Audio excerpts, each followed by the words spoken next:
देख बच्चा, photo electric effect support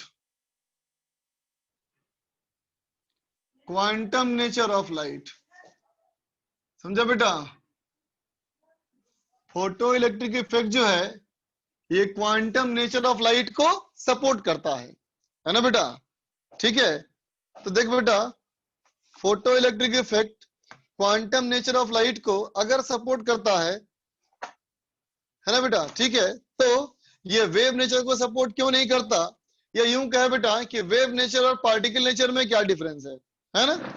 तो देखते बच्चा, अगर मैं कहूं बेटा वेव नेचर, है ना, अगर मैं कहूं पार्टिकल का, लाइट का, है ना बेटा, अगर मैं कहूं बेटा पार्टिकल नेचर और कहूं वेव नेचर, है ना, तो देख बेटा पार्टिकल नेचर को ही कहते हैं क्वांटम नेचर, है ना, और दूसरा हमारा है बच्चा वेव नेचर, है ना? ठीक है, तो देख बेटा पार्टिकल नेचर में और वेव नेचर में सबसे पहली चीज क्या कहोगे बेटा कि intensity and frequency are independent, है ना बेटा? पार्टिकल नेचर में क्या कहते हैं हम कि इंटेंसिटी और फ्रीक्वेंसी को एक दूसरे से बच्चा कोई मतलब नहीं, ठीक है ना? लेकिन वेव नेचर में क्या होगा? तो कहेगा इंटेंसिटी जो है बेटा ये फ्रीक्वेंसी का फंक्शन होगा। समझा बच्चा? ठीक है, दूसरा बड़ा डिफरेंस क्या है बेटा, है ना? तो देखो पार्टिकल नेचर में क्या होता है बेटा? तो हम कहेंगे पार्टिकल नेचर में 1 to 1 इंटरेक्शन होता है बेटा, है ना? 1 to 1 इंटरेक्शन होता है ना? जैसे कि वेव नेचर में क्या बोलते हैं बेटा हम लोग? वेव नेचर में बोलते हैं बेटा कंटिन्यूड फ्लो, है ना बेटा? वेव नेचर में क्या है? लगातार फ्लो करना, ठीक है? और पार्टिकल नेचर में क्या है? 1 to 1। जैसे इमेजिन करो, अगर मैं कहूं बेटा नल खोल दो और नल से पानी गिर रहा है बेटा, तो नल से जो पानी गिर रहा है वो क्या है?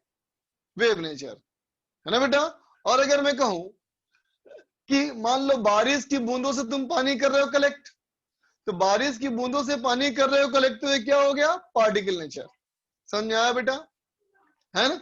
अब सोच के देखो, अगर तुम कहते हो बेटा कि वेव नेचर है ना, मतलब नल से बेटा हम कोई पानी भर रहे हैं, है ना? सोचो नल की धार कम हो या नल की धार ज्यादा हो, है ना बेटा? दोनों में अंतर समझ में आता है ना बेटा? बोलो क्या कहोगे? नल की धार अगर तेज होगी बेटा तो तेरा बकेट जल्दी भर जाएगा, है ना? नल की धार अगर कम होगी, है ना, तो बकेट को भरने में देर समय लगेगा। बोलो, बात समझा ना? ठीक है ना बेटा? ठीक है, यह सोचो अगर तुम बारिश में घूम रहे हो, है ना बेटा, बारिश में अगर तुम बकेट लगा दो, है ना बेटा, ठीक है, तो भर ही जाएगा, वो जरूरी नहीं है बेटा। वो इस बात पे डिपेंड करता है कि ड्रॉप कितने बड़े आ रहे हैं। बोलो बेटा, बात समझा ना?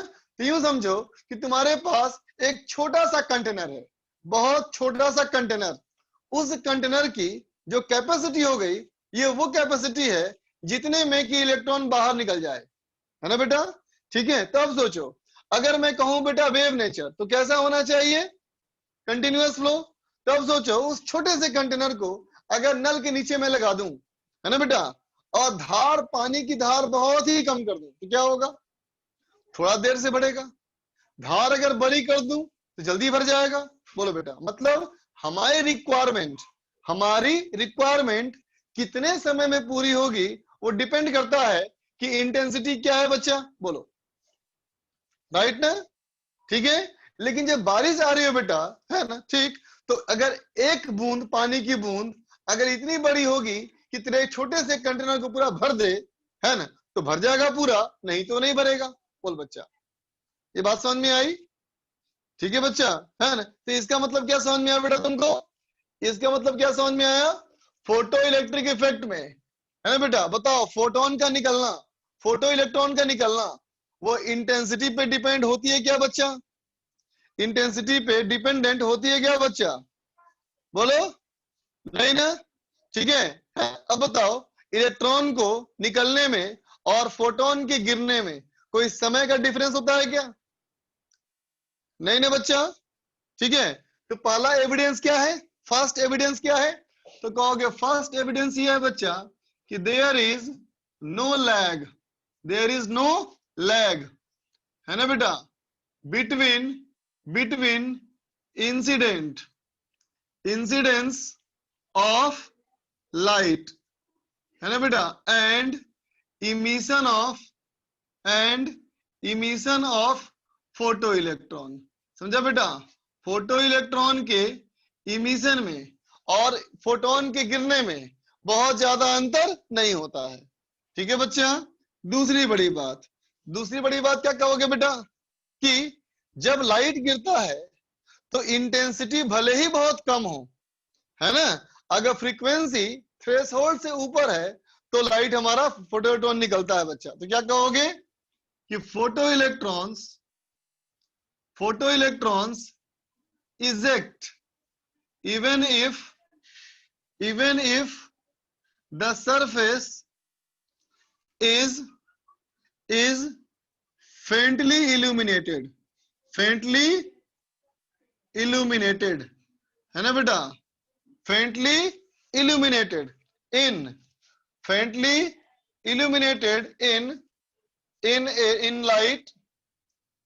in light of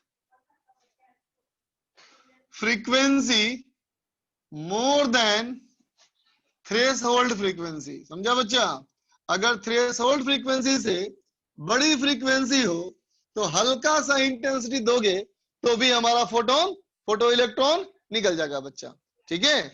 यही दो जो एविडेंस है बेटा जो साबित करता है कि photoelectric effect quantum nature को सपोर्ट करता है। इसका मतलब लाइट में पार्टिकल नेचर है, वेव नेचर नहीं है, ठीक है। लिख लो, between incidence of light and emission of photoelectron, ठीक है बच्चा।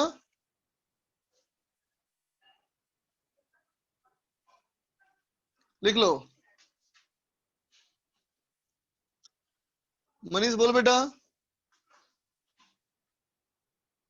सर सर एनर्जी का हम लोग दो स्टैंडर्ड फॉर्मूला पढ़ा था ना sir, energy equals to H upon lambda और energy equals to nu F nu H या एच न्यू, ये बोलो। हाँ yes sir, H F. Sir ये दोनों एनर्जी का जो फॉर्मूला है वो किसको रिलेट करता है सर, मतलब पार्टिकल नेचर या वेव नेचर को? पार्टिकल नेचर बच्चा, मतलब सर दोनों एनर्जी पार्टिकल नेचर को रिलेट करता है सर। हाँ वो फोटोन की एनर्जी की कहा गया ना, वो तो यस सर, फोटोन की फॉर्मूला एनर्जी किसका है बेटा, फोटोन की एनर्जी का ना, और फोटोन यस को सर, पार्टिकल माना गया है ना, राइट का। यस सर, जहाँ से इलेक्ट्रॉन इजेक्ट होता है वहां लगाते हैं।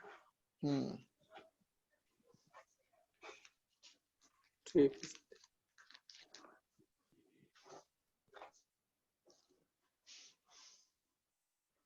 वेव नेचर में भी आई लिखा है बेटा, इसमें भी आई लिखा है। आई इंटेंसिटी है और एफ फ्रीक्वेंसी है। वेव नेचर में कहा है बच्चा I is a function of frequency. Wave nature में इंटेंसिटी फ्रीक्वेंसी का फंक्शन होता है, लेकिन पार्टिकल नेचर में नहीं।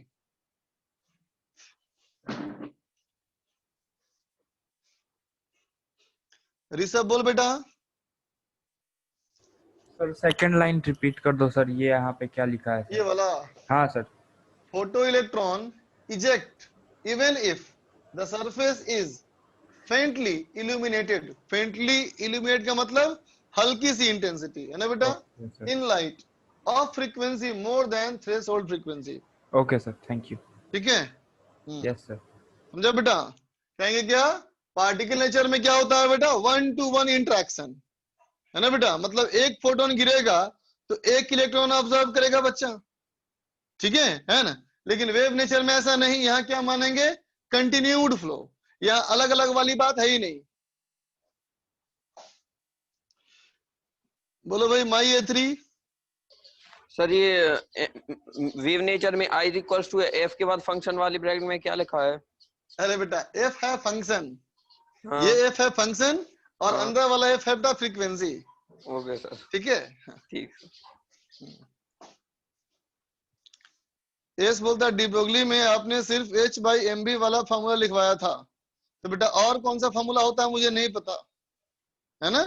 हाँ, बाकी कॉमन सेंस वाले फॉर्मूले हैं, जैसे मोमेंटम और काइनेटिक एनर्जी में P बराबर √2mk, तो mv इक्वल √2mk कर लो। यही फॉर्मूला लिखवाऊंगा यार। बोलो हर्ष, बोलो। सर एक चीज पूछनी थी, पूछो। इमिशन और है ना रिफ्लेक्शन में अंतर क्या होगा, हम कैसे फिर से देखकर बोलो, पता कर सकते हैं? फिर से बोलना। इमिशन और रिफ्लेक्शन में हम अंतर क्या कैसे कर सकते हैं, जिस बार उसे इमिशन देखने। और रिफ्लेक्शन में, हाँ, क्योंकि इमिशन में ना, इस चैप्टर में बात करना चाहते हो, इस चैप्टर की बात करना चाह रहे हो बच्चा, हाँ हाँ इस टॉपिक में ना। हाँ, बेटा अंतर नहीं रे, कैसे? इमिशन जो है बेटा वो तो इलेक्ट्रॉन का है। हाँ, निकल कौन सी चीज रही है, इलेक्ट्रॉन। लेकिन रिफ्लेक्शन तो फोटोन का ना होगा बेटा, ओके। है कि नहीं। तो इमिशन में ना वो अपनी लाइट प्रॉपर्टी खो देता है। फोटो इलेक्ट्रिक इफेक्ट में इमिशन फोटोन का नहीं हो रहा, इमिशन फोटो इलेक्ट्रॉन का हो रहा है। Okay sir.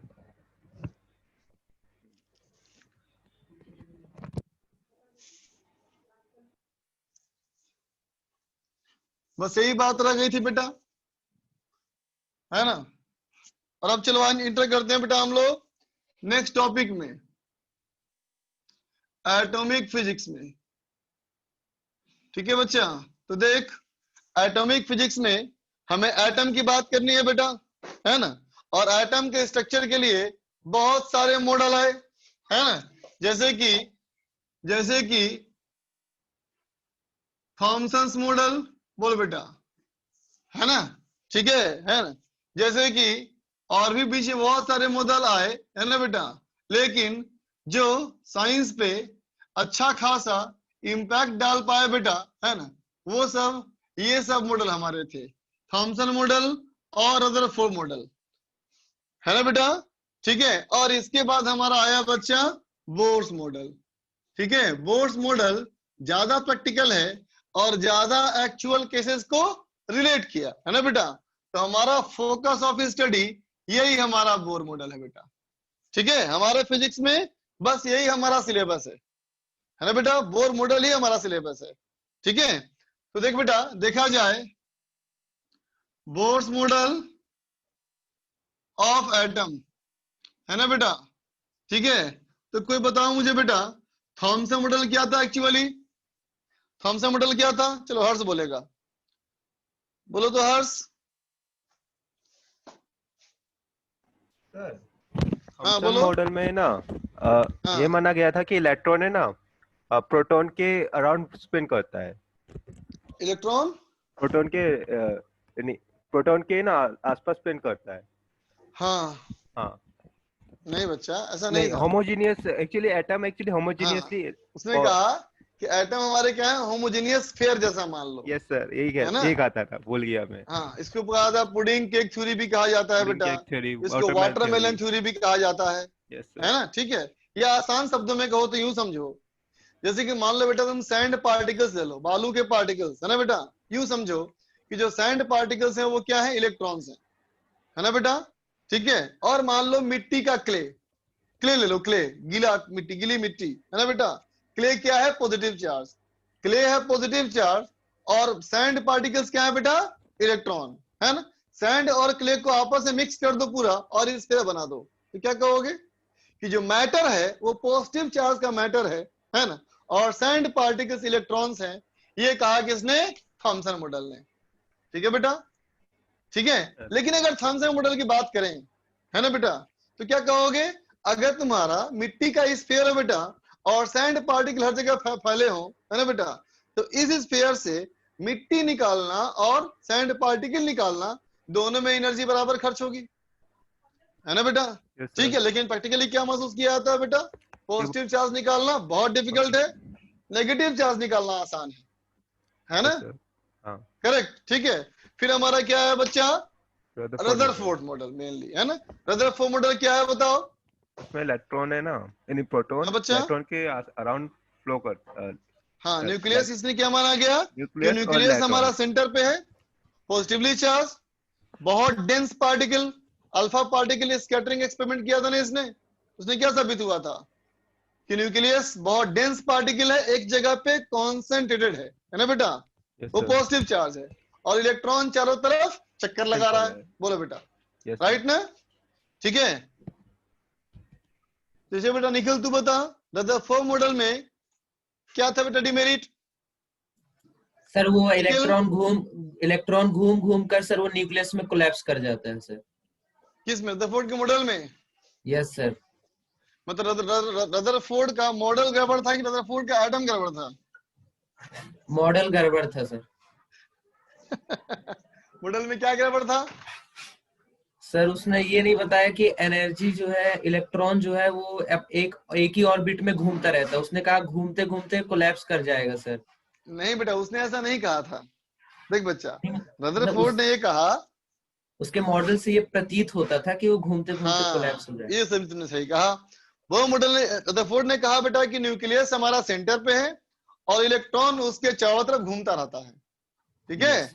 तो देख बेटा, रदरफोर्ड का मॉडल ही बहुत दिन चला है ना, ठीक है, लेकिन बाद में साबित ये हुआ कि जब भी कोई चार्ज पार्टिकल एक्सीलरेट करता है तो वो इलेक्ट्रोमैग्नेटिक फील्ड करता है रेडिएट, हाँ यस सर। इलेक्ट्रोमैग्नेटिक वेव करता है रेडिएट, है ना? तो यस पाया सर। गया कि इलेक्ट्रॉन अगर रदरफोर्ड के मॉडल में सर्कुलर पाथ में जा रहा है तो सर्कुलर पाथ में जाते हुए, सर्कुलर एनर्जी पाथ में जाते हुए सेंट्रीपिटल तो चाहिए ना बेटा एक्सेलरेशन, यस सर। है ना? और अगर सेंट्रीपिटल चाहिए एक्सेलरेशन तो फिर वो रेडिएशन इमिट करेगा, और रेडिएशन अगर इमिट करेगा तो उसकी एनर्जी कम हो जाएगी, यस सर, लूज है होती ना? जाएगी। उसकी एनर्जी Yes. कम हो जाएगी तो स्पीड कम हो जाएगी, यस सर। है ना?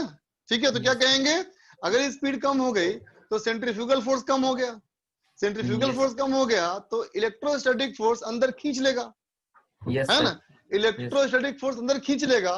तो इस मॉडल के अनुसार, इस मॉडल के अनुसार अगर ये मॉडल सही है तो इलेक्ट्रॉन को एटम में आकर के, न्यूक्लियस में आकर के कोलैप्स कर जाना चाहिए, है ना?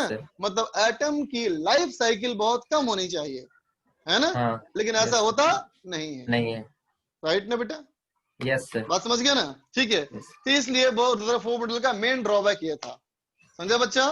ठीक है। हालांकि देखो इसके ड्रॉबैक और भी हैं, है ना?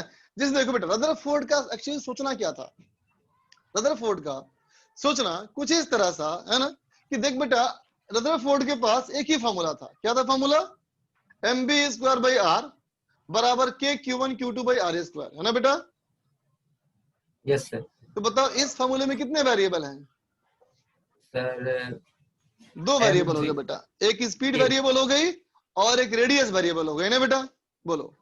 Yes sir. है ना बेटा? और इसके पास कोई रेडियस या स्पीड को पता करने का एग्जैक्ट कोई तरीका नहीं था।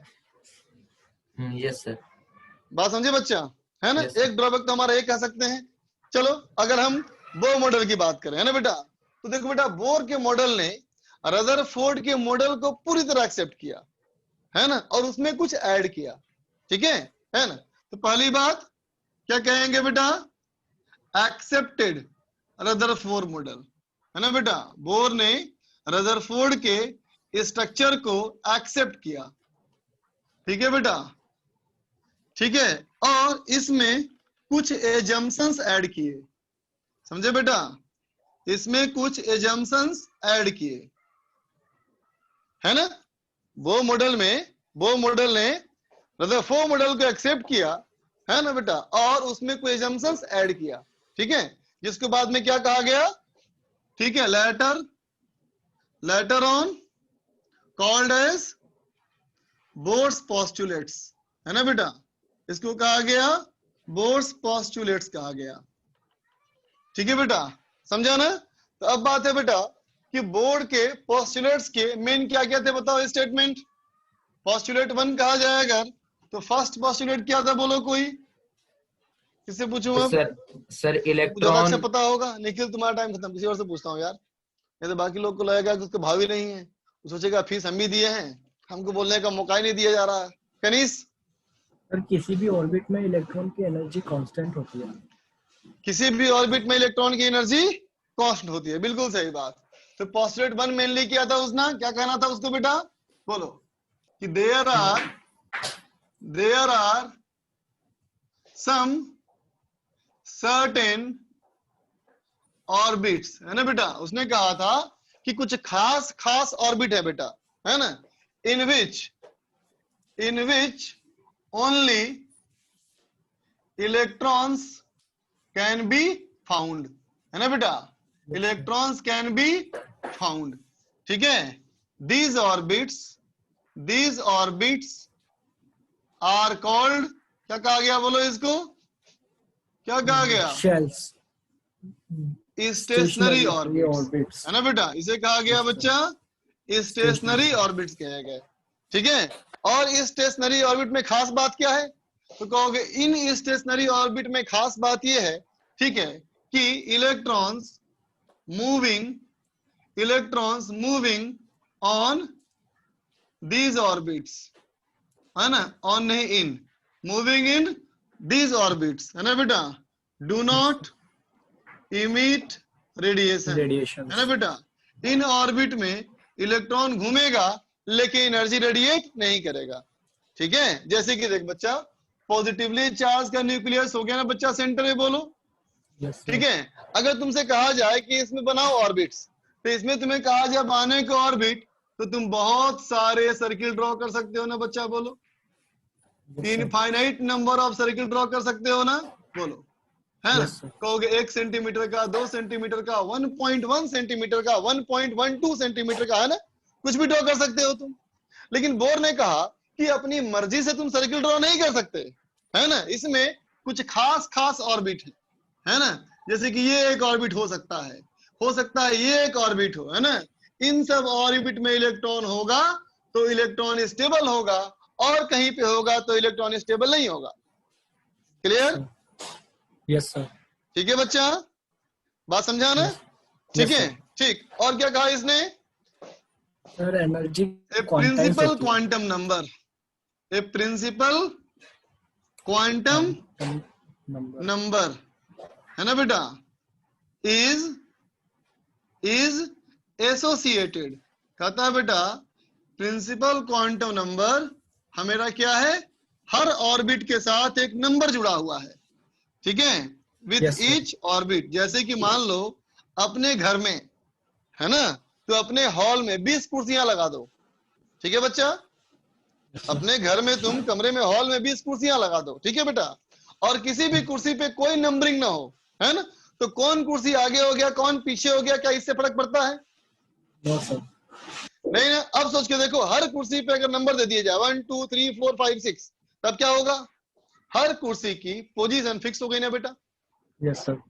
है ना, तो वही कहता है कि हर ऑर्बिट में क्या है, एक नंबर फिक्स्ड है, ठीक है। और ये नंबर कहां से काउंट किया जाएगा? Counted from nucleus side. सही बात है ना बेटा, न्यूक्लियस के तरफ से काउंट करना है, ठीक है ना। yes, और बताओ कोई, चलो अब बताएगा मनीष, बोलो मनीष। सर एक इसका ये पोस्टुलेट था कि सर जो हायर सेल से लोअर सेल में जो ट्रांसिस्ट होता है इलेक्ट्रॉन का सर, वो एनर्जी डिफरेंस कांस्टेंट होता है। एनर्जी डिफरेंस होता है कांस्टेंट, और वहां से इलेक्ट्रोमैग्नेटिक रेडिएशन इसी कॉन्सेप्ट का पार्ट है वो, बिल्कुल सही तुमने कहा, ठीक। लेकिन और भी था एक इम्पोर्टेंट सर, वहां से मतलब हाइड्रोजन स्पेक्ट्रा को एक्सप्लेन किया था मतलब। हाँ बिल्कुल सही बात। लेकिन पोस्टुलेट्स में और भी कोई बात थी, एक बात बहुत इंपॉर्टेंट बात, कौन बताएगा? Angular momentum of NH shell is integral multiple of NH/2 pi. बिल्कुल सही। निशांत, यस सर, वो उसने बताना चाहते हो? यस सर, जब भी वो इलेक्ट्रॉन ऑर्बिट में मूव करेगा तो उसके पास एक ऑर्बिटल एंगुलर मोमेंटम होगा सर। क्या बोलते हैं इसको? Bohr's quantization rule. क्या बोलते हैं? बोर्स क्वांटाइजेशन रूल्स, है ना बेटा? यस सर, वो एक क्वांटम प्रॉपर्टी है। Thank you. ठीक है बेटा। और P2 क्या है? Main postulate. उसके दूसरा क्या हमारा रहा बेटा, है ना, क्या था उसका? तो angular momentum of atom is quantized, है ना बेटा? ठीक है, एंगुलर मोमेंटम एटम क्या है बेटा? क्वांटाइज्ड है, ठीक है। और क्या है वैल्यू? ये L = NH/2 पाई, ठीक है बेटा। मिनिमम क्वांटा कितना है h/2 पाई। ठीक है बेटा, n क्या है तो कहेंगे principal quantum number, principal quantum number है ना बेटा। कौन सा नंबर, जो ऑर्बिट के साथ जुड़ा है, जो ऑर्बिट के साथ जुड़ा है। फर्स्ट ऑर्बिट है तो 1, सेकंड ऑर्बिट है तो 2, थर्ड है तो 3, है ना बेटा। लिख ले, नोट कर ले बच्चा इसको। इस चैप्टर का नाम पूछ रहा है बेटा ये, तो चैप्टर का नाम तो लिखा है मैंने एटॉमिक फिजिक्स, हालांकि चैप्टर अलग नहीं है, तुम लोग का मॉडर्न फिजिक्स 1 का ही पार्ट है ये। फिजिक्स बोलो भाई, चला गया है तो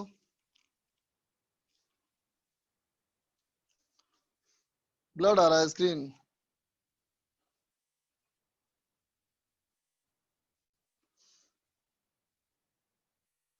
नहीं बच्चा, स्क्रीन तो एकदम क्लियर है, स्क्रीन एकदम क्लियर है। लिख लो बच्चा।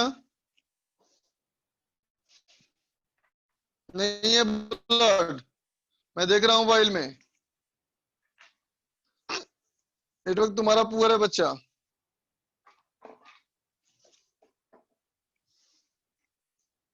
चाय पी लिया बच्चा? गुरुजी बोल रहे हैं, यूपी की गुरुजी बोल रहे हैं चाय पी लीजिए। चाय पी लिया?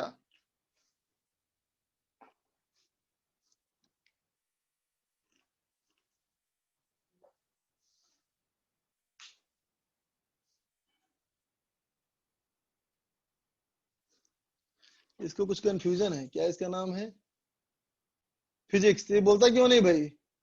वैसे लिखा है कि आर डी ब्रोगली में बोला था कि light behave as both wave and particle nature and now to told that light have quantum nature only. नहीं बच्चा, फिर कंफ्यूज कर गया तुम, फिर तुम कंफ्यूज कर गया, है ना। शुरू से ये मैटर ऑफ कंफ्यूजन रहा बेटा कि लाइट पार्टिकल है या वेव है ना। ठीक है, फोटो इलेक्ट्रिक एक सबूत के तौर पे आया कि लाइट पार्टिकल है ना बेटा। यंग्स डबल स्लिट एक्सपेरिमेंट ये सबूत के तौर पे आया कि लाइट वेव है ना। तो दोनों बातें साबित हुई कि लाइट वेव भी है और पार्टिकल भी है ना बेटा। लाइट वेव भी है और पार्टिकल भी है, ये दोनों बातें साबित हो गई, है ना बेटा। तो फिर आइंस्टीन मैक्सवेल ने कंक्लूड किया कि लाइट स्पेशल है। क्या स्पेशल है? कि वो पार्टिकल भी है और वेव भी है ना बेटा। लेकिन डी ब्रोगली ने यह कहा कि लाइट में दोनों प्रॉपर्टी है, ये बिल्कुल सही बात है, लेकिन ये कोई स्पेशल बात नहीं है ना। डी ब्रोगली ने कहा कि दुनिया की हर बॉडी वो पार्टिकल भी है और वेव भी है ना। उसने कहा तुम कोई भी एक पार्टिकल मान लो जिसका मास m हो और वेलोसिटी v हो, तो उस पार्टिकल में वेव की प्रॉपर्टी होगी और उसका वेवलेंथ लैम्डा बराबर h/mv होगा। ये था बेटा डी ब्रोगली वेवलेंथ। ठीक है, तो इरेज कर रहा हूं बच्चा। देख बेटा, मेन तो दो ये थे पोस्टुलेट्स, है ना, लेकिन हमें कुछ और भी कॉन्सेप्ट्स काम आएंगे, है ना, जो और सारे मॉडल से लिए गए हैं, है ना। ठीक है, सम अदर फैक्ट्स, ठीक है बेटा, जो हमें कॉन्सेप्ट में काम आएंगे। ठीक बेटा, क्या क्या आएंगे? जैसे कि देखो, सबसे पहली बात, ठीक है, if n is the principal quantum number,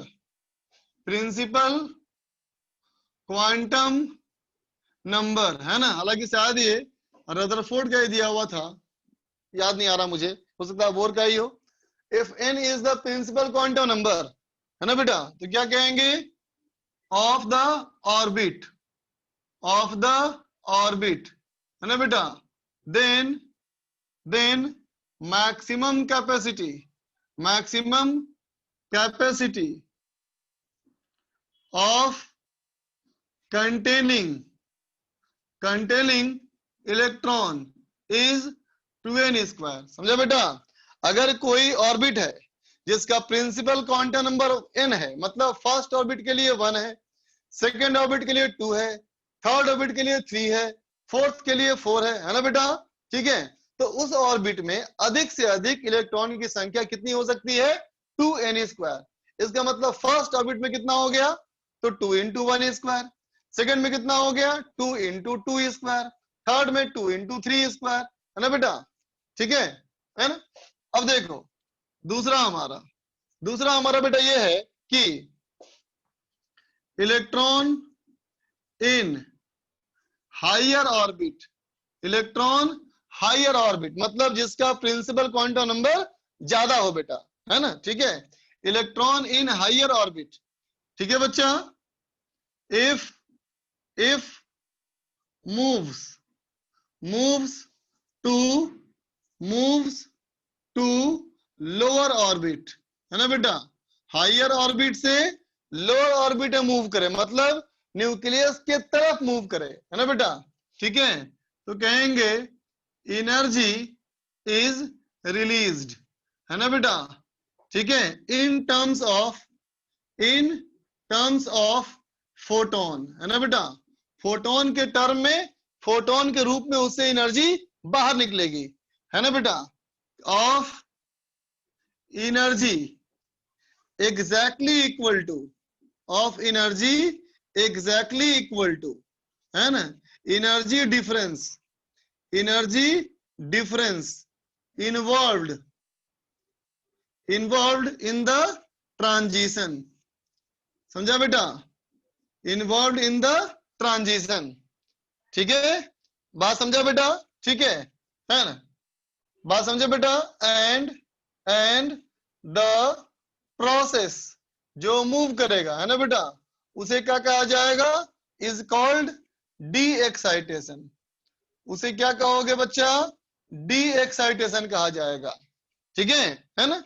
इस डी एक्साइटेशन में इस बात का ध्यान रखना, ठीक है बेटा, क्या ध्यान रखोगे कि ध्यान रखोगे बेटा कि अगर एक ट्रांजिशन होगा, है ना बेटा, एक ट्रांजिशन होगा तो इससे एक फोटोन निकलेगा, समझा बच्चा, एक ट्रांजिशन से एक फोटोन निकलेगा, ठीक है बच्चा, है ना। और multiple transition can take place, multiple transition can take place, समझा बेटा। जैसे मान लो पांचवें ऑर्बिट से अगर पहले ऑर्बिट में आना है ना बेटा, ठीक है, तो क्या कहोगे तुम कि पांचवें से चौथे में, चौथे से तीसरे में, तीसरे से दूसरे में और दूसरे से पहले में आ सकता है ना बेटा। ये भी हो सकता है कि पांचवें से तीसरे में डायरेक्ट आ जाए और तीसरे से पहले में डायरेक्ट आ जाए, है ना बेटा। लेकिन हर ट्रांजिशन के लिए एक फोटोन निकलेगा, समझा बात को।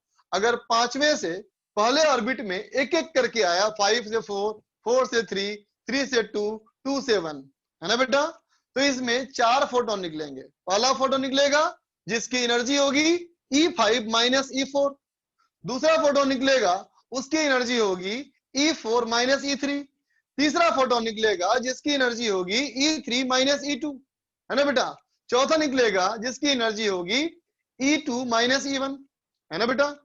ये भी हो सकता है कि इलेक्ट्रॉन डायरेक्ट पांचवें से पहले में आ जाए, है ना बेटा। तो अगर डायरेक्ट पांचवें से पहले में आएगा तो एक ही फोटोन निकलेगा, है ना बेटा, उसकी एनर्जी कितनी होगी E5 माइनस E1, समझ में आया बेटा, ठीक है। तो क्या कहोगे इसमें, कहोगे बेटा if an electron is in nth orbit moves to ground state, ground state का मतलब बोल दिया मैंने n इक्वल टू 1। अगर वो n इक्वल टू 1 पे आता है ना, तो क्या कहोगे, maximum number of transition, maximum number of transition कितने हो सकते हैं, n-1। अगर फिफ्थ से फर्स्ट में आ रहा है तो अधिक से अधिक 4 इलेक्ट्रॉन निकल सकते हैं बच्चा, चार हो सकते हैं ट्रांजिशन, और हर ट्रांजिशन में एक फोटोन निकलेगा, ठीक है बच्चा। और कम से कम कितना, तो 1, डायरेक्ट 5 से 1, ठीक है। अब मैं कहता हूं बेटा if there is a sample of similar atoms excited to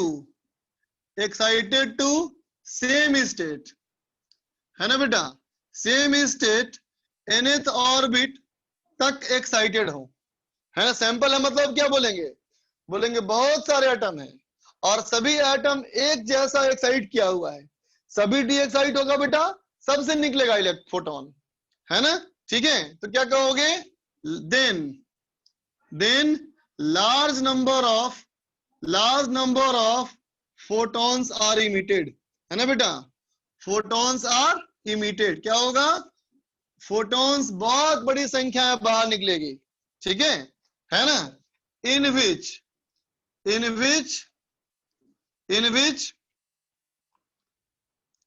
number of photons of different energy या कहो different wavelength, है ना बेटा, ठीक है, वो कितना होगा, तो ये होगा equal to n into n-1/2, समझा बच्चा। अगर तुम्हारे पास बहुत सारे एटम्स है बेटा, सभी एक्साइटेड हो, चलो मान लेते हैं सभी है 5वें तक, है ना, सभी अगर 5वें तक है बेटा, तो किसी एक एटम में ऐसा हो रहा होगा कि 5 से 4, 4 से 3, 3 से 2, 2 से 1 आया होगा, कोई दूसरे एटम में 5 से 4 आ करके डायरेक्ट 4 से 1 हो गया होगा, किसी तीसरे एटम में 5 से 3 होकर के 3 से 2 आया होगा और फिर 1 आया होगा, बोलो बेटा, है ना। बहुत सारे पॉसिबिलिटीज हैं, कहेंगे सारे पॉसिबिलिटीज हैं, है ना, सारे पॉसिबिलिटीज का मतलब 5वें ऑर्बिट से पहले ऑर्बिट तक कोई भी 2 ऑर्बिट चुन लो, उसमें ट्रांजिशन हो सकता है बेटा। तो 5 ऑर्बिट में 2 ऑर्बिट को चुनना, क्या कहोगे, 5c2, 5c2। तो वैसे ही n ऑर्बिट हो और अगर 2 चुनना हो तो क्या कहेंगे, nc2। nc2 कितना होता है, इतना ही ना होता है बेटा, इतने अलग अलग तरह के फोटोन निकल सकते हैं। फोटोन की संख्या तो बहुत ज्यादा होगी, लेकिन वेराइटी ऑफ फोटॉन्स कितने होंगे, तो इतने होंगे, ठीक है। फटाफट लिख ले इसको,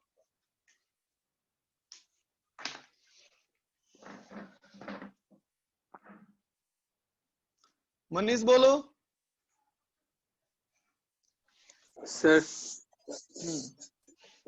हेलो सर, आपने सेकंड पोस्टुलेट लिखाया था ना सर कि angular momentum is quantized to NH/2π। हाँ बच्चा, हाँ सर, वो पॉइंट मुझे समझ में नहीं आया सर, NH/2π क्वांटाइज कैसे हो रहे हैं। देख बेटा, किसी बॉडी को एंगुलर मोमेंटम का फॉर्मूला क्या बोलते हो, MBR बोलते हो ना, MBR, यस सर। तो जब कोई खास ऑर्बिट में जाएगा तो कोई खास स्पीड होगी, यस सर। कोई खास रेडियस होगी, मंजूर, यस सर। बोलो। तो फिर तो बेटा एंगुलर मोमेंटम की कोई फिक्स वैल्यू होनी चाहिए ना, यस सर, होनी कि V की वैल्यू फिक्स कर दो, R की वैल्यू फिक्स कर दो, तो एंगुलर मोमेंटम की फिक्स वैल्यू कुछ ना कुछ तो होगी, बोलो। तो उसने ही कहा कि क्वांटाइज का मतलब होता है बेटा मिनिमम क्वांटम। जैसे मान लो आज की दुनिया में अगर किसी से पैसे का लेन देन हो सकता है, तो क्या 25 पैसे का लेन देन हो सकता है आजकल में? नो सर, मिनिमम कम से कम कितना हो सकता है?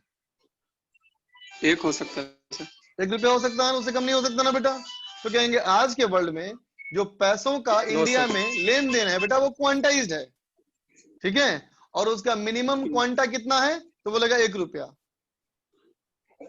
बात समझ में आया? किसी को 1 रुपया दे सकते हो, 2 रुपया दे सकते हो, है ना। सुन लो पूरी बात। उसी तरह से जब इलेक्ट्रॉन अलग अलग ऑर्बिट में घूमेगा बेटा, तो उस इलेक्ट्रॉन के एंगुलर मोमेंटम की कम से कम क्वांटा कितना है, h/2π। h/2π, yes sir. अब समझ में आई बात, है ना। तो अलग अलग ऑर्बिट में अगर होगा तो h/2π का इंटीग्रल मल्टीपल होगा, यस सर। क्लियर है ना। इसका मतलब ऑर्बिट में 2h/2π लिख सकते हैं, 3h/2π ऐसे। हाँ, थर्ड ऑर्बिट में होगा 3h/2π, फोर्थ में होगा तो 4h/2π होगा, ठीक है, समझ गया sir, thank you sir. Amarendra बोलो। Hello sir. बोलो बच्चा। सर आपका वीडियो क्लियर नहीं आ रहा है। नहीं बेटा, मेरा वीडियो एकदम क्लियर है। मैं भी टैबलेट में जिस टैबलेट से स्क्रीन शेयर करता हूँ उसमें लॉगिन करके देख रहा हूँ मैं, और शायद मैं तुम्हें दिखा सकूं, देखो तो। हाँ सर अभी क्लियर आ रहा है, उसका थोड़ा देर में फिर सर धुंधला दिखने लगा। पता है, हमको लगातार से ही दिख रहा है बच्चा मेरे टैब में। तो देखो बेटा बहुत बार ऐसे होते हैं ना, जैसे को बोल रहा हूँ सबके लिए बात अप्लीकेबल है कि अगर मोबाइल में नंबर ऑफ एप्स ज्यादा रखोगे, है ना, अगर मोबाइल में नंबर ऑफ एप्स ज्यादा रखोगे ना तो भी तुम्हारा दिक्कत होगी। नंबर ऑफ एप्स कम रखो मोबाइल में, एप्स की संख्या कम करो, है ना, तो सीपीयू उसका अच्छा काम कर पाएगा, तो तुम्हें ज्यादा स्टेबल वीडियो क्वालिटी मिलेगी। ओके कुछ बोलो बेटा। सर वो मुझे 5 वाला समझ में नहीं आया सर। 5 से मतलब अलग अलग कैसे निकले सर? n-2 वाला सर। देख बच्चा समझ, जैसे कि मान ले, इमेजिन कर कि ये हमारा है बेटा 5th ऑर्बिट, है ना, ठीक है, और ये है बेटा 1st ऑर्बिट, है ना। तो देख बेटा इसके बीच में भी तो ऑर्बिट्स हैं, बोलो, यस है ना, सर। 2 number 3 number 4 number. अभी इलेक्ट्रॉन हमारा यहाँ पे है, बाकी सारे ऑर्बिट खाली हैं, समझ में आया? Yes sir. ठीक, तो इलेक्ट्रॉन हो सकता है बेटा यहाँ से यहाँ जंप करे, फिर यहाँ से यहाँ जंप करे, फिर यहाँ से यहाँ जंप करे, फिर यहाँ से यहाँ जंप करे, हो सकता है कि नहीं? Yes sir. हो सकता है ना। और ये भी हो सकता है कि यहाँ से यहाँ जंप करे और फिर यहाँ से यहाँ जंप करे, फिर यहाँ से यहाँ जंप करे, बोलो। Yes sir. और ये भी हो सकता है कि इलेक्ट्रॉन डायरेक्ट यहाँ से यहाँ जंप करे, यस बोलो, सर। है ना। ठीक है, मतलब 5वें ऑर्बिट से पहले ऑर्बिट तक जाने में ये किसी भी 2 ऑर्बिट का इस्तेमाल कर सकता है, राइट? Yes sir. बोलो। तो 5 गेंदों को चुनने, Yes, sir. 5 गेंदों में से कोई भी 2 गेंद चुन लो, तो इसके चुनने के तरीके कितने हो सकते हैं? 5C2। 5C2 ना बेटा?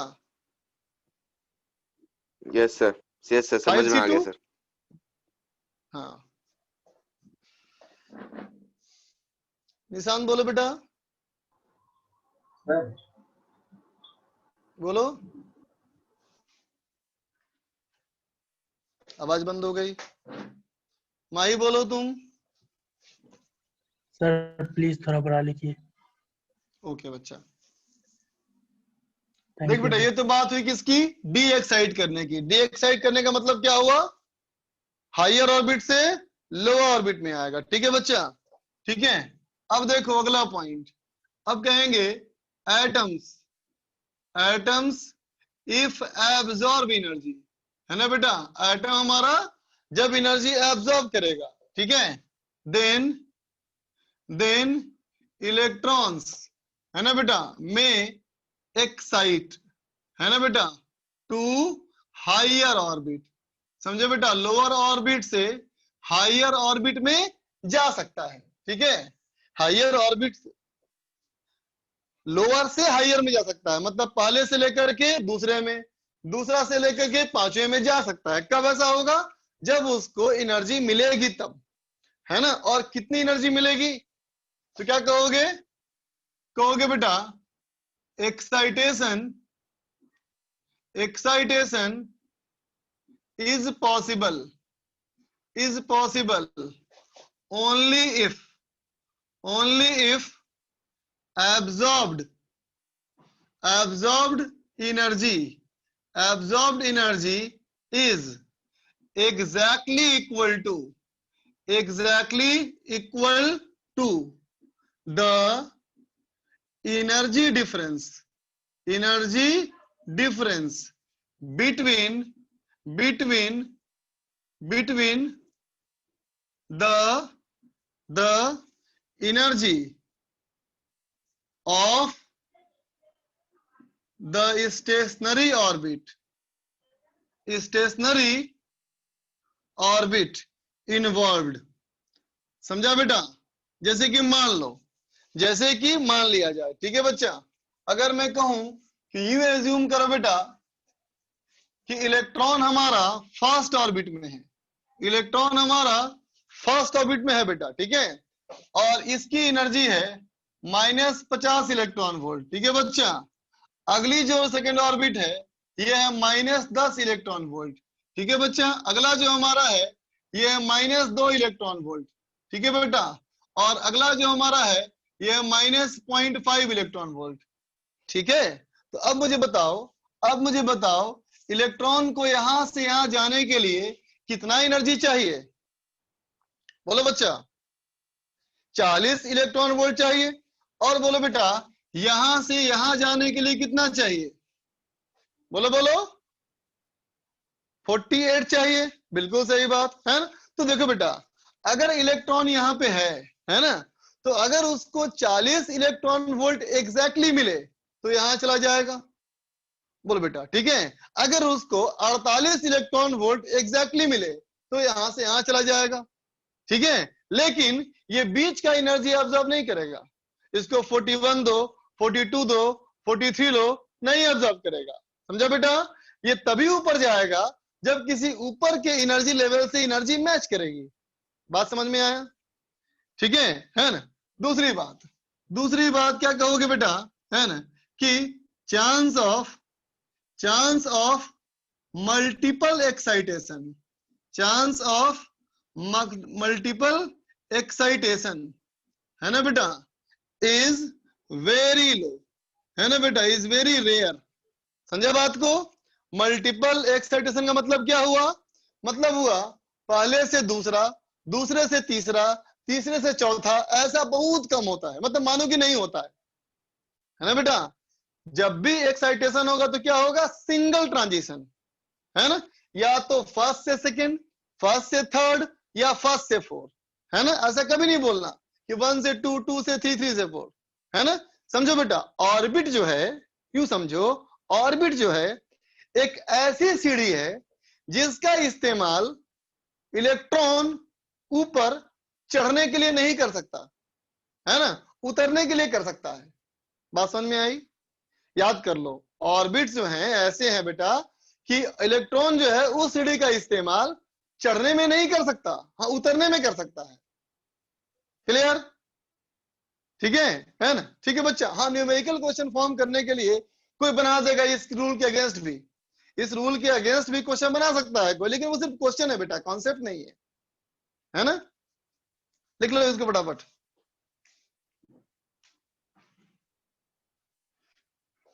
नोट कर ले बच्चा।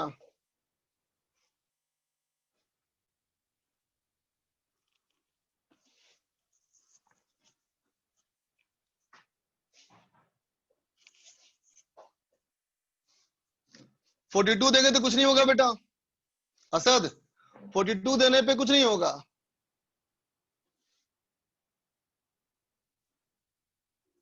निखिल बोलो।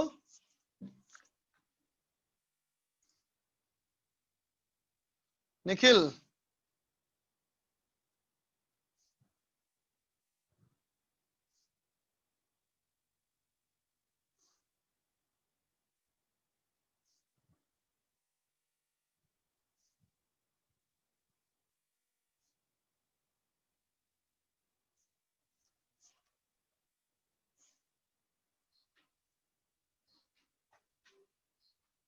पीयूष।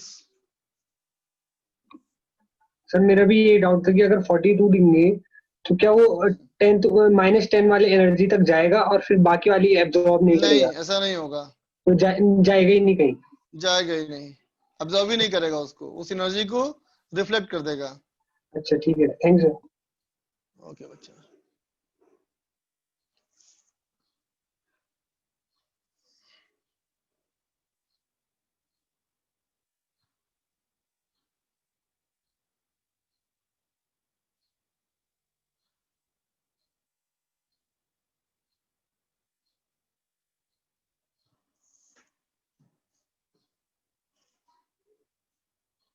मृदुल। सर अगर हम एनर्जी को धीरे धीरे करके बढ़ाएंगे तो फिर वो ऊपर जा सकते हैं? फिर से बोलो।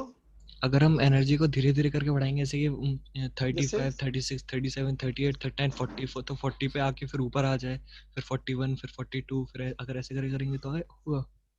पर तुम मुझे बताओ, तुम्हारे घर में कोई मेहमान आया है ना बेटा, ठीक है, बोला एक गिलास पानी दो, है ना, ठीक है, तुमने क्या किया, उस ग्लास का कैपेसिटी है 200 ml, ठीक है बच्चा, है ना, ठीक है, और तुम उसको एक ही गिलास पानी दोगे तो क्या ऐसा हो सकता है कि पानी बढ़ा बढ़ा के दो, कभी 10 ml, फिर 20 ml, क्या 30 ml, फिर 40 ml? बोलो तो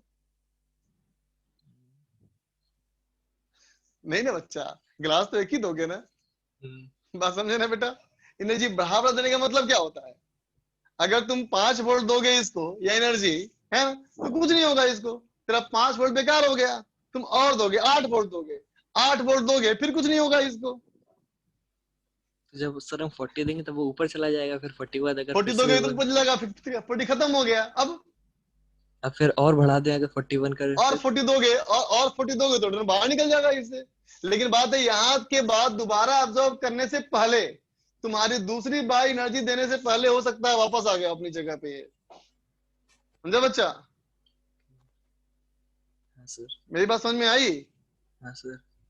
इसको यूं सोच कर देखो, ऐसा सोचो, इसे मान लो एक ऐसा गंदा बच्चा जो स्कूल जाना ही नहीं चाहता हो, सुन लिया, एक ऐसा गंदा बच्चा, छोटा बच्चा जो स्कूल जाना चाहता ही नहीं, ठीक है, तुम अपने घर से उसको स्कूल ले जाना चाहते हो, है ना, ठीक है, तो ये तुम जोर लगाओगे तो पूरे तुम स्कूल तक जोर लगाओगे खींच करके, तब जाके जाएगा स्कूल वो।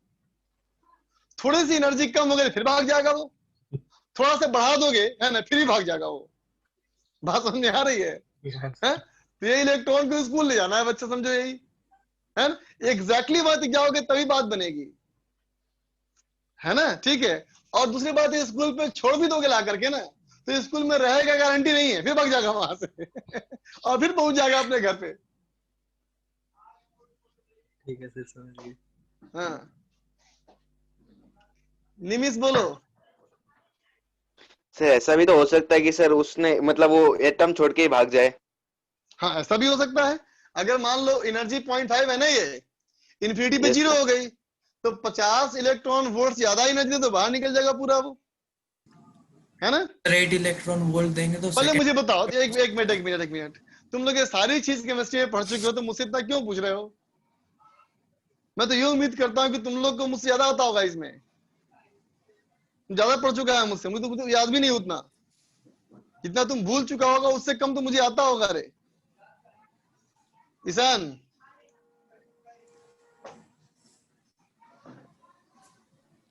सर मैं ये पूछ रहा था, अगर हम लोग का कोई सेकेंड ऑर्बिट में है और हम लोग उसको 8 इलेक्ट्रॉन वोल्ट एनर्जी देते हैं, तो क्या वो एक्साइट होगा क्या? फिर से बोलना, कहाँ पे है?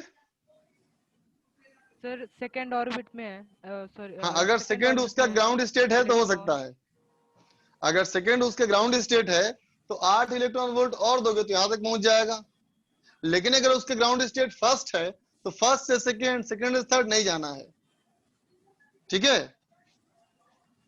बात समझा?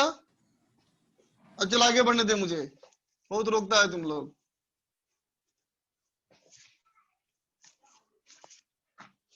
अब चल बच्चा, हम कहते हैं Bohr's model of hydrogen and hydrogen like ions, ठीक है। बोर का मॉडल किसके लिए? या तो हाइड्रोजन के लिए या तो हाइड्रोजन लाइक आयन के लिए, ठीक है बच्चा। हाइड्रोजन लाइक आयन का मतलब क्या हुआ? तो कहोगे इस सब का मतलब एक ही है कि सिंगल इलेक्ट्रॉन सिस्टम, ठीक है बच्चा। इसमें एक ही इलेक्ट्रॉन होना चाहिए।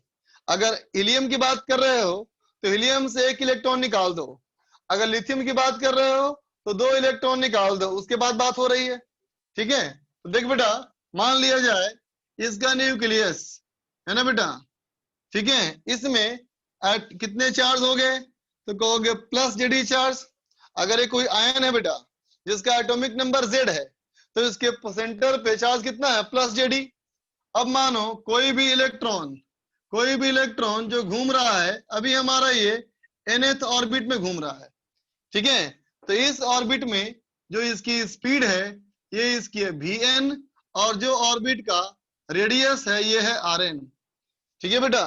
तो अभी देखिए इस इलेक्ट्रॉन पे सेंट्रीफ्यूगल फोर्स लग रहा होगा mvn² / Rn, और इस पे इलेक्ट्रोस्टैटिक्स का अट्रैक्शन फोर्स लग रहा होगा, कितना हो जाएगा बेटा? तो कहोगे K F इलेक्ट्रोस्टैटिक, है ना। तो फॉर इक्विलिब्रियम क्या कह दोगे?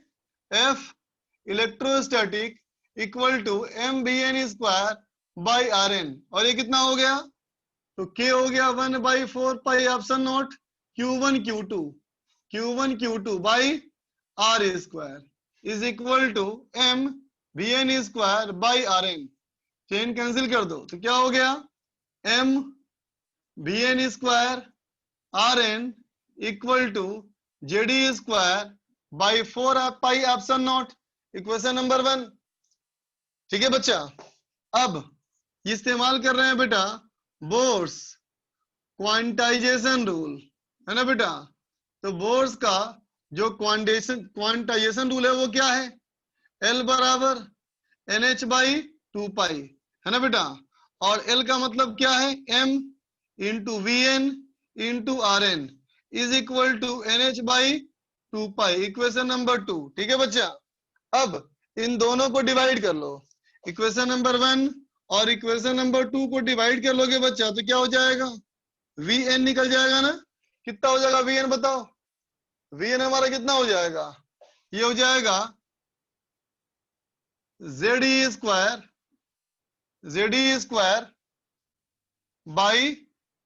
By 2 epsilon naught NH। बोलते बच्चा होगा रे, ZE square by 2 epsilon naught NH। ठीक है, ठीक है बेटा। इसको बोल सकते हैं हम लोग V equal to V naught Z square by N, Z by N। ठीक है बच्चा। अब कहते हो अगर कि हम बात कर रहे हैं बेटा हाइड्रोजन एटम की, हाइड्रोजन एटम की बात कर रहे हैं ग्राउंड स्टेट में, हाइड्रोजन एटम की बात हो रही है ग्राउंड स्टेट में, तो Z equal to 1 N equal to 1 put करोगे, Z 1 पुट करोगे, N 1 पुट करेंगे तो क्या होगा बेटा, तो हो जाएगा VN इक्वल टू, तो हो जाएगा VN इक्वल टू क्या हो जाएगा बच्चा, V नॉट ना हो जाएगा, ये हो जाएगा बेटा E square by 2 epsilon not H। देख बच्चा ये सारी वैल्यू जो है वो तो एक अपने आप में यूनिवर्सल कांस्टेंट है ना। और इसकी वैल्यू आती है बेटा 2.16 into 10 to the power 6 metre पर सेकेंड। समझे बच्चा। और इस स्पीड को क्या बोलते हैं बेटा, इसको बोलते हैं बोर्स स्पीड। ठीक है, इसको बोलते हैं क्या हम लोग, बोर्स स्पीड। ठीक है, क्या है ये, हाइड्रोजन एटम के ग्राउंड स्टेट में इलेक्ट्रॉन की स्पीड। ठीक, देख बेटा इसको अगर पुट कर लिया जाए किसमें, इक्वेशन नंबर 2 में, तो क्या हो जाएगा बच्चा, देखो तो ये हो जाएगा M into VN ZE square by 2 epsilon naught NH, है ना, into RN is equal to NH by 2 pi. ठीक है बच्चा। तो यहां से क्या आ जाएगा हमारा, nth ऑर्बिट का रेडियस ये कट गया, N square H square epsilon not by pi M ZE square. ठीक है बच्चा। ठीक है, इसको बोल सकते हो तुम R naught into N square by Z। ठीक है बेटा, R बराबर R naught N square by Z। फिर से कह दो इसको, hydrogen atom in ground state.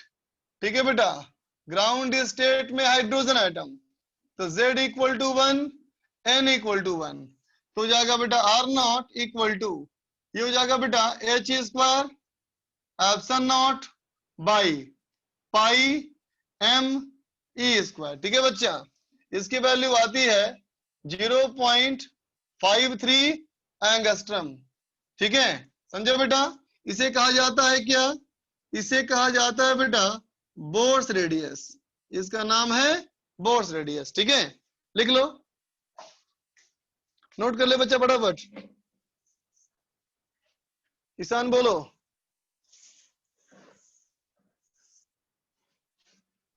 Sorry sir, पिछले बार का हैंड रेज रह गया था। ओके, निमिष।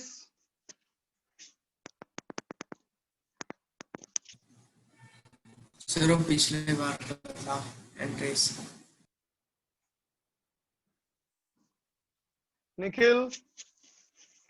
सर मैं ये पूछ रहा था कि अगर जैसे पिछला ही वाला सर मुझे पूछना था, आपने अनम्यूट नहीं किया सर। सर मान लीजिए हम लोग, जैसे हम लोगों ने 42 दिया सर, और थोड़ी देर बाद मतलब हम अगर मान लीजिए प्रैक्टिकल देखें, हमारे पास उतनी एनर्जी नहीं है सर कि हम लोग वहाँ 40 तक ले जाएं सर। तो हम लोग सर अगर 42 एनर्जी दे सर, नहीं 42 नहीं, अगर 40 तक हम लोग को ले जाना है सर, मान लीजिए 38 दे और फिर थोड़ी देर बाद फिर 2 दे दे सर, तो ऐसा नहीं हो सकता चलेगा। है? नहीं चलेगा सर। 38 सर दोगे, वो 38 दोगे ना, हाँ तो एनर्जी वेस्ट हो जाएगी, वो फिक्स्ड ग्राउंड स्टेट में ही रहेगा। नहीं तो सर हम लोग ऐसा नहीं सोच सकते सर कि 38 देंगे तो ऊपर तक तो जाएगा सर, लेकिन वो फिर लेकिन वापस आ बच्चा, जाएगा, लेकिन हाँ, आने ऊपर में तक समय लग जाएगा। ऑब्जर्व ही नहीं करेगा, क्योंकि ऊपर कोई 38 के लेवल पे कोई स्टेशनरी ऑर्बिट है ही नहीं, तो ठहर ही नहीं पाएगा वहां पे। Yes sir. बात समझा? Yes sir. सर मैं ये ऐसा सोच रहा था कि वो ऊपर तक जाएगा, फिर उसके पास वहां तक पहुंचने की एनर्जी नहीं रहेगी, तो वो वापस आ जाएगा। नहीं नहीं, ऐसा नहीं बच्चा, जाएगा ही नहीं बेटा। Yes, thank you sir. Okay बच्चा। मनीष सर ये जो कांस्टेंट न्यूमेरिकल वैल्यू लिखा है ना सर, केमिस्ट्री में थोड़ा डिफरेंट था सर ये। हाँ, रहा होगा 0.529 रहा होगा। यस सर, 0.529 एंगस्ट्रॉम था नॉट वैल्यू, और हाँ, तो रफली तभी तो मैंने कहा 0.53 कर दिया, तभी तो मैंने रफली 0.53 कर दिया, उतना टेंशन मत लो, चलेगा उतना। चलेगा उतना, चलेगा सर। ठीक है।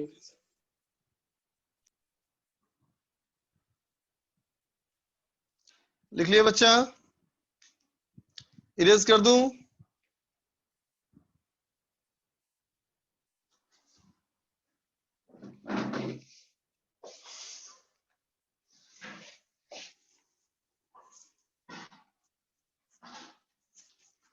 तो देख बेटा, अब अगर कही जाए,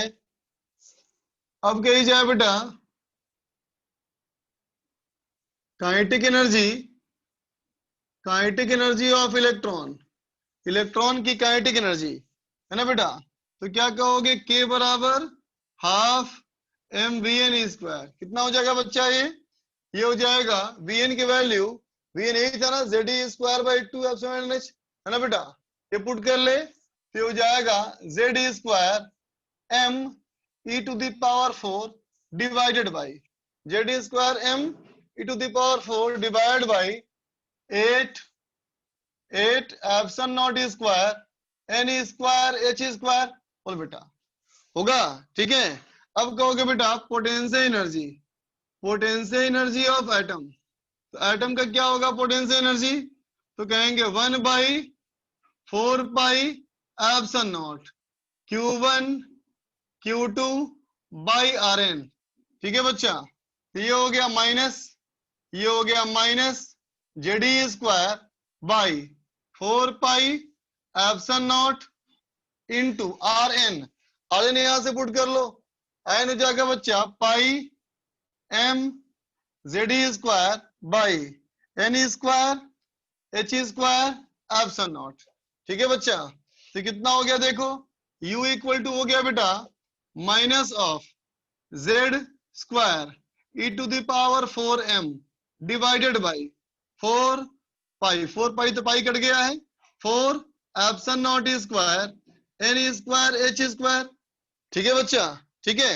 अब कहा जाए टोटल एनर्जी, है ना, तो टोटल एनर्जी क्या कर दोगे? तो दोगे बेटा E बराबर En बराबर K प्लस U, KN ये UN है बच्चा, और ये हमारा KN है ना, तो कितना हो जाएगा ये En इक्वल टू, पुट करो यहां से, इनको ऐड करोगे तो क्या हो जाएगा? Minus Z² e⁴ m divided by 4 epsilon not square n² h²। ठीक है बच्चा, ये वैल्यू हमारी कितनी होती है? इसको कह देना minus E0 Z² by n²। ठीक है बेटा, है ना, तो ये हमारी E0 की वैल्यू कितनी? E0 is minus 13.6 electron volt. ठीक है बच्चा, है ना, ये हमारा En का फॉर्मूला आया और ये E0 का वैल्यू आया। अब बेटा इसको देख ले, इसको देख ले और इसको देख ले, है ना, और इस चीज को याद कर लो कि En is equal to negative of Kn, है ना बेटा, and it is half of potential energy. ठीक है बेटा, टोटल एनर्जी जो होती है वो पोटेंशियल एनर्जी की आधी होती है और काइनेटिक एनर्जी के मैग्नीट्यूड के बराबर होती है। ये 8 होगा बच्चा, है ना? ठीक है, लिख लो, नोट कर ले बच्चा।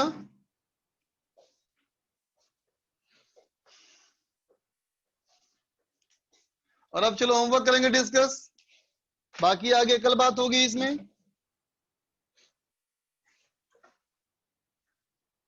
रोहित बोल रहा है पीट पीट के स्कूल भेजेंगे बच्चे को, ठीक है, शाबाश, बिल्कुल ऐसा ही करना तुम।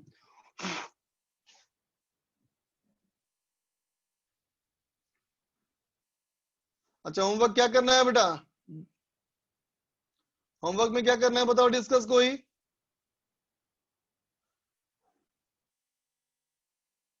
हाँ हाँ, सॉरी सॉरी, ये प्लस बोलना चाहिए मुझे ना, ये ई नॉट का मैग्नीट्यूड है।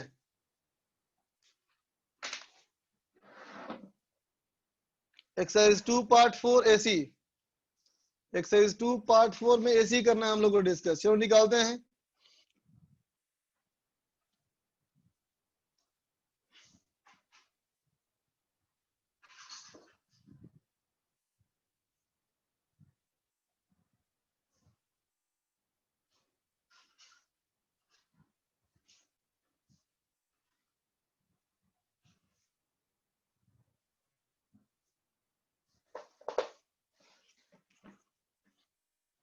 एक्सरसाइज 2 पार्ट 4 एसी निकाला जाए बच्चा।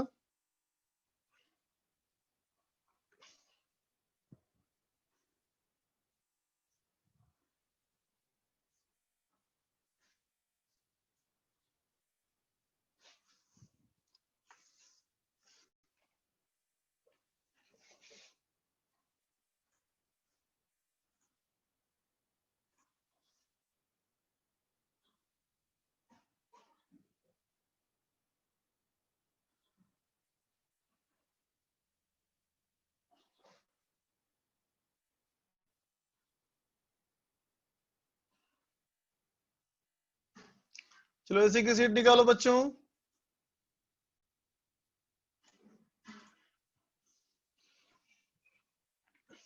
एक बच्चा बोल नेटफ्लिक्स चला दो, ना लाइक मेरे पास है ही नहीं सब्सक्रिप्शन, क्या चलाऊंगा? ये तो इस सैमसंग टैब में देता है ना इनबिल्ट ऐप। अच्छा, अनम्यूट कर दूं?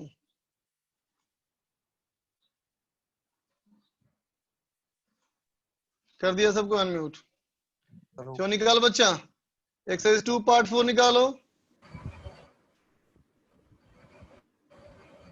एक्सरसाइज 2 पार्ट 4 निकालो बच्चा।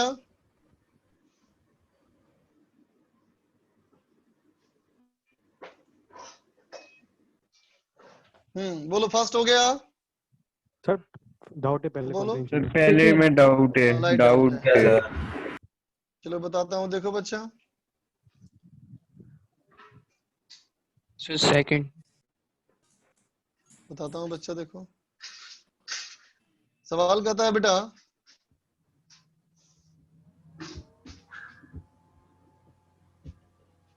कि voltage source V equal to V naught sine omega T, है ना? ये हमारा V नॉट हो गया, ओमेगा दे दिया बच्चा। अब कहता there can be either one element out of L, C and R और any of them connected in series, है ना बेटा? देख क्या हो सकता है, इसमें R हो सकता है बच्चा, बोलो, इसमें R हो सकता है ना? इसमें R हो सकता है, इसमें L हो सकता है, इसमें C हो सकता है, या तो R प्लस L, या तो L प्लस C, या तो C प्लस R। बोलो बेटा, यही हमारे पास ऑप्शन है ना? ठीक है। अब कहता है देखो the element present in the black box is, diagram में देखो बेटा, डायग्राम से बोलूंगा अगर कि वोल्टेज का इक्वेशन लिखो, है ना? तो वोल्टेज का इक्वेशन क्या लिखोगे तुम? V equal to 100 sine omega T लिखोगे बेटा, बोलो, है ना? अब मैं कहूं बेटा करंट का लिखो, तो क्या लिखोगे? √2 into sine of omega T plus, देख बच्चा इसका पीक करंट कितना है? √2 ना बच्चा, है ना? और देख बेटा ये वैल्यू पॉजिटिव आ रही है ना यहाँ पे, बोलो इसका मतलब क्या होगा? यहाँ +5 होगा ना बेटा, बोलो। Yes sir. ठीक है, इसका मतलब क्या हो रहा है, कौन लीड कर रहा है, करंट ना Trend. बेटा। मतलब इसका मतलब ये है आई अगर ऐसे है तो वी ऐसे है बेटा, बोलो। Yes sir. Yes sir. ठीक है, अब देखते हैं दोनों में कितना फेज डिफरेंस है। तो फेज डिफरेंस क्या है, टाइम कितना दिया है देखो, 5/400, बोलो बेटा। टाइम हो गया 5/400 और ओमेगा कितना था बताओ, ओमेगा था बेटा कितना, ऊपर देखो है ना 100। इसका मतलब 100 हो गया बेटा, तो कितना हो गया, π/4 ना हो गया, बोलो। ये बात समझ में आई। Yes sir. और अगर π/4 हो गया बेटा, इसका मतलब क्लियर हो गया कि इसमें ऐसे VC रहा होगा और ऐसे VR रहा होगा और इसका रिजल्टेंट ऐसे आया होगा बेटा V, बोलो। सर आई प्लस किससे लिखे, 100 कैसे हाँ, मल्टीप्लाई किए? दो ऑप्शन देखो, Omega. फिर से बताता हूँ, सुनो वापस सुनो, पूरा मिटा रहा हूँ फिर से।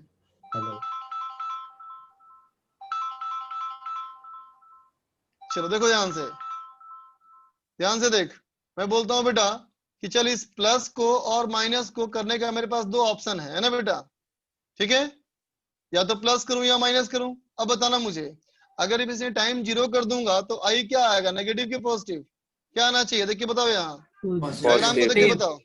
तो बताओ टाइम 0 पे पॉजिटिव लाने के लिए, टाइम 0 पे पॉजिटिव लाने के लिए क्या पुट करें, प्लस पाई कि माइनस पाई, प्लस 5।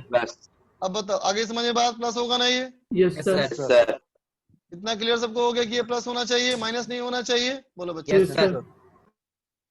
ठीक है, अब देखो बेटा इस केस में प्लस हो गया, क्लियर हो गया, ठीक। अब कहेंगे देखो बेटा इसमें फेज डिफरेंस क्या होता है, बोलो। फेज क्या होता है, ओमेगा टी ना बेटा, फेज ओमेगा टी ना, तो फेज डिफरेंस क्या होगा, omega delta T, yes sir. बोलो। बताओ ओमेगा कितना दिया हुआ है, 100। अब ग्राफ को देखे बताओ टाइम कितना डिफरेंस है, 5/400। तो कितना आ गया फेज डिफरेंस, 5/4। ठीक। और कौन लीड कर रहा है, करंट। करंट। तो करंट का लीड किया बेटा, इसका मतलब ऐसे हमारा है करंट और ऐसे है वोल्टेज, बोलो। तभी हो सकता है ना जब BC हमारा ऐसा हो और VR हमारा ऐसा हो, यस सर। इसका मतलब क्या होना चाहिए, बोलो इसमें, Capacitor. Capacitor and resistance. Yes sir. अब चलो सेकंड देखो, कहता है values of the parameter of the element present in the box are, ठीक है। तो इसमें R और C था, पक्का था ना बेटा, इसका मतलब बताओ B वाला ऑप्शन चेक करोगे क्या, no sir. No sir. B चेक नहीं करोगे ना, ठीक है। तो अब बताओ R कितना है बच्चा, हेलो। R कितना है बेटा, 50 है ना। अब बताओ बेटा इसमें XC कितना होगा, 1/ωc ना, बोलो। ठीक है, अब देख बच्चा यहाँ फेज डिफरेंस कितना था बताओ, ये कितना एंगल था, 5/4 ना? इसका मतलब क्लियर ना हो गया बेटा कि XC और R बराबर आना चाहिए, बोलो। Yes sir. चेक कर लोगे ऑप्शन कौन सा होना चाहिए फिर, XC R बराबर होना चाहिए, यही बन गया सवाल। सर यार अब 50 चलो ऑप्शन से लिया, नहीं बेटा, हाँ पहले ऑप्शन चेक किया, अगर पहला ऑप्शन चेक करोगे, पहला ऑप्शन चेक करोगे तो R कितना लोगे 50, और थर्ड चेक करोगे तो लोगे 400, ठीक है। अब आओ थर्ड में आओ, कहता if AC source is removed, AC के सोर्स को रिमूव कर दो बेटा और सर्किट को शॉर्ट कर दिया जाए for some time so that capacitor fully discharged, है ना, and then a battery of constant EMF is connected across the black box at t equal to 0, the current in the circuit will क्या होगा, बोलो। अगर तुमने क्या किया, capacitor लगा ना बेटा, कैपेसिटर है ना उसमें, जब कैपेसिटर तुम निकाल चुके हो, R निकाल चुके हो, तो क्या टाइम कांस्टेंट निकाल सकते नहीं हो बच्चा, RC, निकाल बैटरी इसमें है ना बेटा, निकाल सकते हो, Yes. कर सकते हो इसको। सेकंड कंप्रेंशन हो गया, 8 नंबर क्वेश्चन, 8 वाला डाउट है सर, 8 वाला 7 8। देखो फिर कहता है an AC generator G with an adjustable frequency of oscillation is used in the circuit as shown, ठीक है बच्चा। तो पहला सवाल पूछता है बेटा current drawn from the AC source will be maximum if angular frequency is, बोल बेटा इस डायग्राम में देख के बताना मुझे इक्विवेलेंट कैपेसिटेंस कितना है बेटा, 10 माइक्रोफैराड। बोलो 10 माइक्रो 10 माइक्रोफैराड। और इक्विवेलेंट एल कितना है बेटा? 4 मिली हेनरी। 4 मिली हेनरी है ना बेटा। ठीक है, तो रेजोनेंस कंडीशन में अगर आएगा, है ना, ठीक है, ये छोड़ो। अगर मैंने सी इक्विवेलेंट कर दिया तो नया सर्किट कैसे बनाओगे? अब नया सर्किट कैसे बनाओगे? देखो, ये एल इक्विवेलेंट, ये आर, और ये सी इक्विवेलेंट। बोल बेटा। Yes sir. और ये सी इक्विवेलेंट बोलो, बन गया ना? तो बताओ करंट मैक्सिमम में क्या कहते हो? रेजोनेंस कहते हो ना? बोलो। Yes sir. करंट मैक्सिमम में कहते हो रेजोनेंस, तो ओमेगा निकल जाएगा। बोलो yes 1 by square L equivalent C equivalent. First part complete. Yes sir. इसका आंसर सी दिया है 5000। अब आओ 7 में, 5 में आओ। 5 में कहता है बेटा to increase resonance frequency of circuit. Circuit के रेजोनेंस फ्रीक्वेंसी को इंक्रीज करना है। पहले लिख लिया जाए। रेजोनेंस फ्रीक्वेंसी क्या होता है बच्चा?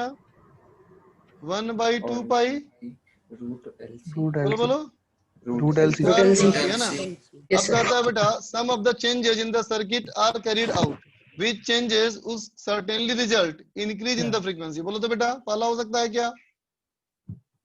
बोलो बोलो। No sir. पड़ेगा कि नहीं पड़ेगा? बी कहता है L1 इंक्रीज करो और C1 डिक्रीज करो। मतलब इंडक्टेंस ये बढ़ाओ कैपेसिटेंस घटाओ, कुछ नहीं बोल सकते ना? Yes sir sure. हो सकता है सेम भी रह जाए, श्योर नहीं है ना? वही प्रॉब्लम सी का भी है। Yes sir. लेकिन अगर एक कैपेसिटेंस को हटा दें तो पक्का हो गया कैपेसिटेंस घट गया।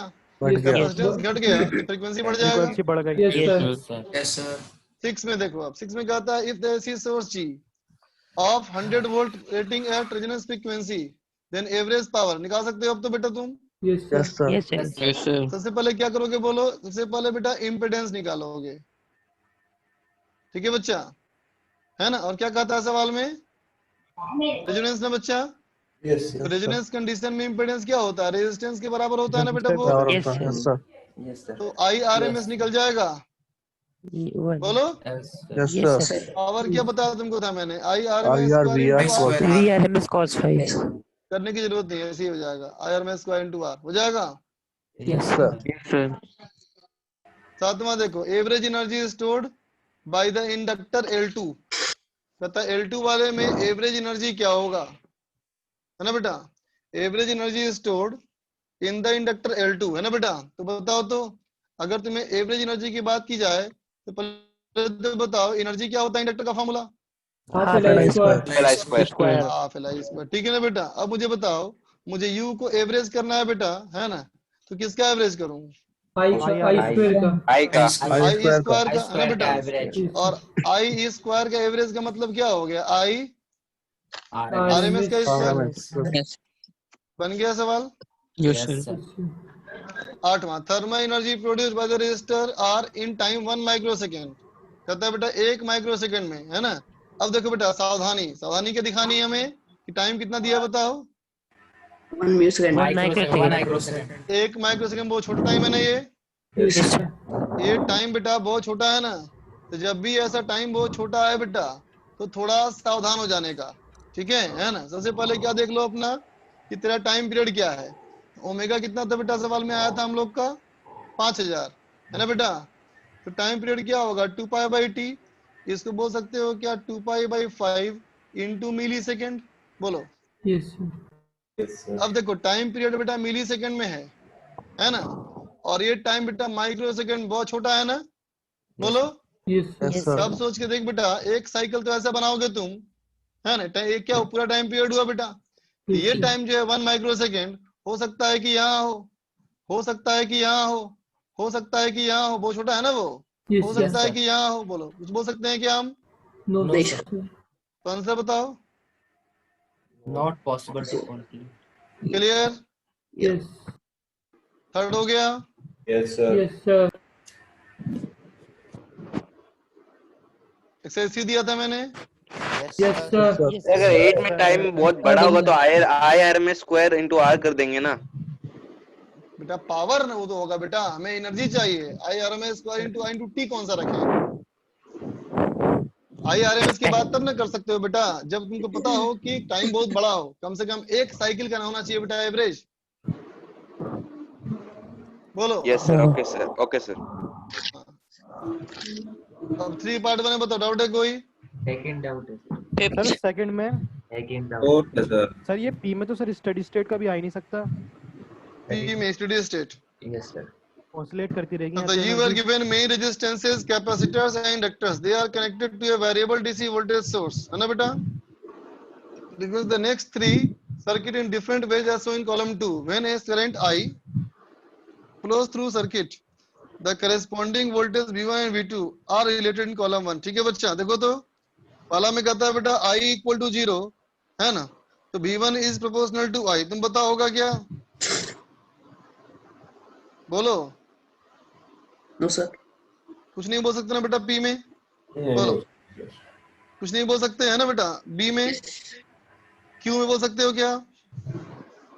क्यू एसी है ना बेटा? एसी में बोलोगे ना voltage equal to current into X, तो क्यू हो सकता है आंसर, है ना बेटा? आर हो सकता है क्या बताओ? हाँ आर भी हो सकता है बेटा, और एस भी हो सकता है। टी कहाँ गया? टी है सर। डायग्राम टी का डायग्राम ही क्या है? टी का डायग्राम ही क्या है बेटा?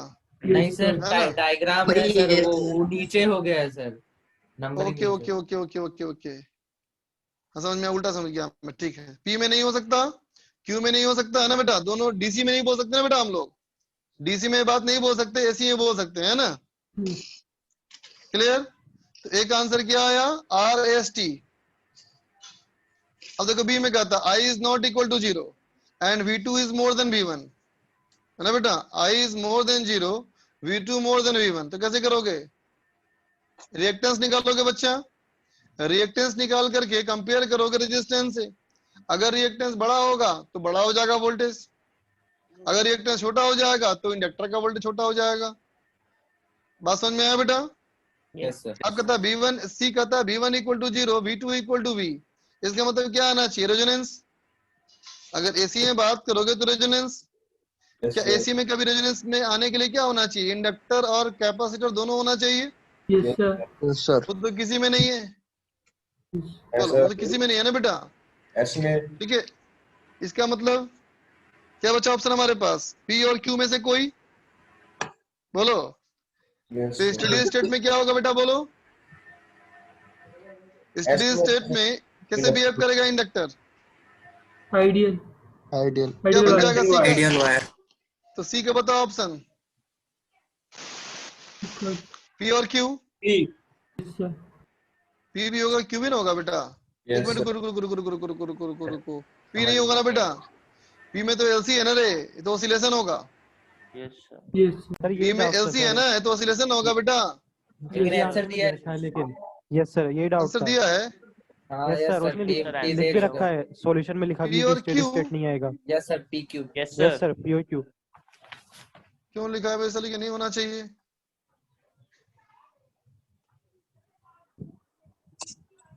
तो सिंपल लिखा है, if I is the steady state current, V1 equal to 0, I equal to 0, तो PC से मैच कर गया। ये क्या लिखा है यार? लेकिन ये तो कैपेसिटर ना है बेटा, ये तो फोर्स्ड ऑसिलेशन होगा। Yes sir. ये तो फोर्स्ड ऑसिलेशन होगा बेटा। नहीं पी में टाइम के बाद कुछ भी टाइम कर लो। दे रखी है क्या सर? मतलब अगर टाइम दे रखी है कि no study state in circuit P, so it not be considered in option, लेकिन फिर भी कंसीडर कर रहे हैं। अच्छा लिखा तो है। हाँ सही बात है, बिल्कुल बिल्कुल बिल्कुल। ठीक है, फिर सी का आंसर क्या करना है? ओनली क्यू करना है। और देखो डी में कहता है I is not equal to 0, V2 I के प्रोपोर्शनल होना चाहिए। कौन सा होगा बेटा? V2 I के प्रोपोर्शनल किस में होगा बोलो? पी में होगा क्या? एसी वाले में होगा सर। नहीं होगा। पी में नहीं होगा, क्यू में हो सकता है, स्टेडी स्टेट आएगा तो। अच्छा आई नॉट लिखा है ना बेटा? डी में लिखा आई नॉट इक्वल टू 0। हाँ ठीक है, क्यू में हो सकता है, बोलो हो सकता है ना क्यू में? Yes sir. स्टेडी स्टेट आएगा तो क्या होगा? सही है। और एसी में सब में होगा, एसी में तो सब में होगा। आंसर होगा क्यू आर एस टी। समझ गए? Yes sir.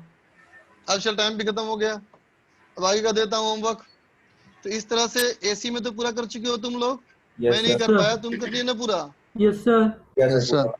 तो होमवर्क में क्या करना है देख बेटा, मॉडर्न फिजिक्स में MP1 सीट होगा, सीट का नाम MP1 सीट में है ना, सेक्शन ए और बी कर लेना है बेटा, दे ठीक दिया है? दे दिया दे दिया सर। दे दिया है, यस है ना? सर। और कुछ देने के लायक नहीं है बेटा, सी में शुरू हो जाएगा फिर वही एक डॉग लिया और sir. Model. C D dog लिया sir.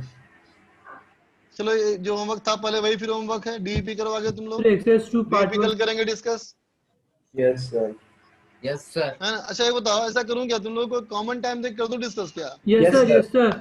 Yes sir. Yes sir. PA star PB star PB दोनों को सेम ही दिया है मैंने DEP. Yes sir. Yes sir ठीक है।